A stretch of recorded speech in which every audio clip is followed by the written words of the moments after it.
Did you know? Although the DS was very profitable for Nintendo, the system's games are one of the most pirated products in gaming history. In 2010, Japan's Computer Entertainment Suppliers Association published a list of Japan's most pirated DS games. CESA's findings showed that the 20 best-selling DS games were downloaded almost 20 million times collectively in Japan. Pokémon Platinum was illegally downloaded almost 2.1 million times, a figure that nearly matched the game's 2.7 million regional sales. Most of this piracy can be attributed to flash cartridges such as the R4, which allowed users to play DS ROM files using a micro SD card. Nintendo took measures to combat piracy on their platforms, but with limited success. In 2008, Nintendo teamed up with 54 other video game companies to take legal action to halt sales of R4 units. Their lawsuit used Japan's unfair competition prevention law and asked that all companies involved with the R4s to stop importing, selling, and advertising the devices. Unfortunately, Nintendo's actions had little effect, and consumers continued to buy R4 devices online. In 2009, Nintendo publicly called out the governments of China, South Korea, Brazil, Mexico, Spain, and Paraguay. A statement was made about each country and how piracy was negatively affecting Nintendo in each region, in hopes of the governments cracking down on pirates. This, too, seemed to have little effect. The system has a fairly interesting history. The DS wasn't originally intended to be the successor to the Game Boy line of handheld consoles. At the time of its release, Nintendo was still supporting both the Game Boy Advance and GameCube, and the DS was planned to launch as a third pillar alongside these systems. Most likely, this was due to the fact that the DS was a more experimental piece of hardware, and Nintendo didn't want to risk devaluing the Game Boy brand should the new system fail. The DS also marked a major turning point for Nintendo as a company. While speaking about the upcoming release of the DS, former Nintendo president Hiroshi Yamauchi stated that Nintendo's goal at that time was to help lift Japan out of economic depression. They planned to do this by re-energizing the game market, though they were uncertain about the future of their own company. Yamauchi even went so far as to state that, if the DS succeeds, we will rise to heaven, but if it fails, we will sink to hell. Despite all concerns, the Nintendo DS proved to be a massive success. As of 2018, it is officially the #1 best-selling game system in the United States and the second best-selling system in the world, after Sony's PlayStation 2. The DS went through several different codenames while in development. Its earliest iteration was known as Iris, a name that predates the system's dual screens. The official Nintendo DS emulation software was called Ensata, named after the Iris Ensata flower, commonly known as simply the Japanese Iris. As former Nintendo president Satoru Iwata described, Iris was just the codename of next-generation hardware designed to succeed the Game Boy Advance. It's often speculated that the Ensata emulator was developed by Intelligent Systems. However, there is little evidence to prove this. The code of Ensata only has copyrights relating to Nintendo, which implies it was developed in-house. The source of this confusion may have been the fact that Intelligent Systems developed the hardware tools for the DS. Before the handheld was officially revealed, leaks indicated that its final name kept going back and forth between the Nintendo DS and Nintendo Nitro. In an Iwata Asks interview, Iwata confirmed that Nitro was one of the codenames used for the device. As a holdover from when it was codenamed the Nitro, the serial numbers printed on DS game cards all begin with the letters NTR. The final name for the system, the Nintendo DS, actually has two meanings. On the surface, it stands for dual screen. However, according to Nintendo, it also stands for Developer's System, as it was meant to give game creators brand new tools which will lead to more innovative games. In 2004, Nintendo filed a trademark for game hardware under the name City Boy, suggesting that this might have been another name considered for the DS. According to games journalist Emily Rogers, the City Boy name was meant to help market Nintendo's handheld systems to a younger, more modern demographic. It was also chosen to compete against the growing mobile phone game industry. The Nintendo DS also has the unique distinction of being physically carried to the highest point on Earth. Mountain climbers Neil Mueller and Chris Grubb brought their DS systems with them during their ascent of Mount Everest. While most of the team's electronics were ruined during the climb, their DS systems survived the entire ascent. The devices managed to endure the bitter cold, fierce winds, and having curry spilled directly on them while the team Sherpa guides played them in the kitchen.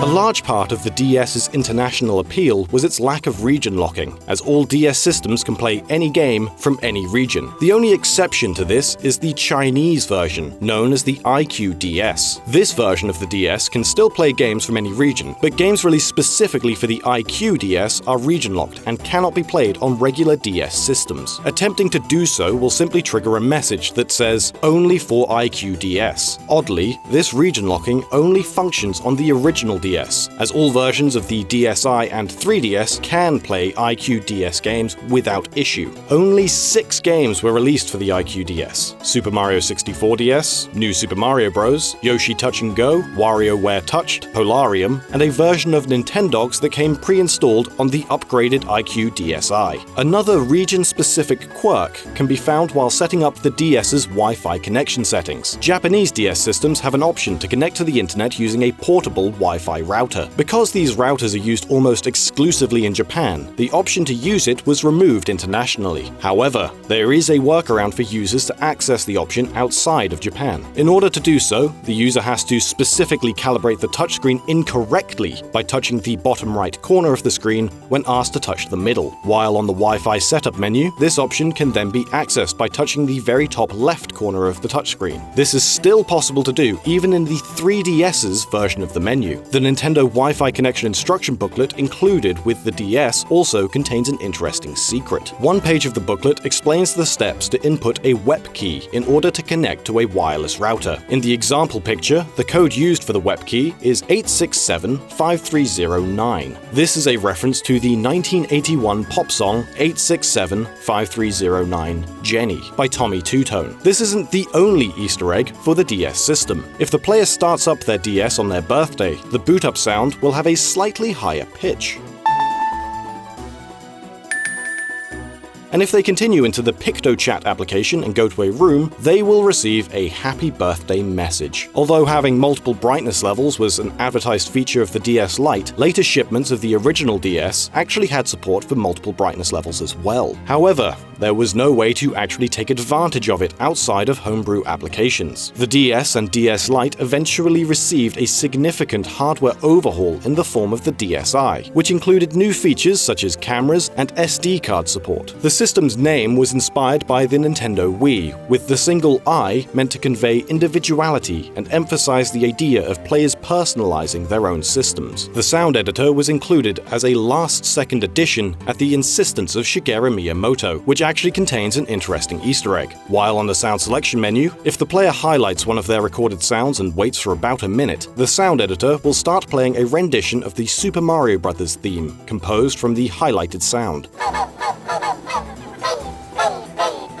The DSi's cameras were a key component to the system's redesign. Satoru Iwata compared the device's microphone and touchscreen as its ears and sense of touch, so the cameras were intended to give the system eyes. The DSi included 2 cameras, one on the front of the system and one on the back. These cameras actually take pictures at a resolution 2.5 times greater than the resolution of the DSi's screen, so the pictures could be zoomed in without losing detail. Originally, the design team only intended to include one camera and make the top screen able to swivel around in order to take pictures both in front and behind the system. However, the swivel mechanic was deemed too expensive and impractical, so the decision was made to include a camera on both sides. Another feature that had to be cut was a second game slot, something that had been heavily requested by both fans and Nintendo employees. Upon the first presentation of the DSi prototype, however, company executives expressed concern at the system's bulk, and the second game slot had to be removed in order to make the DSi smaller.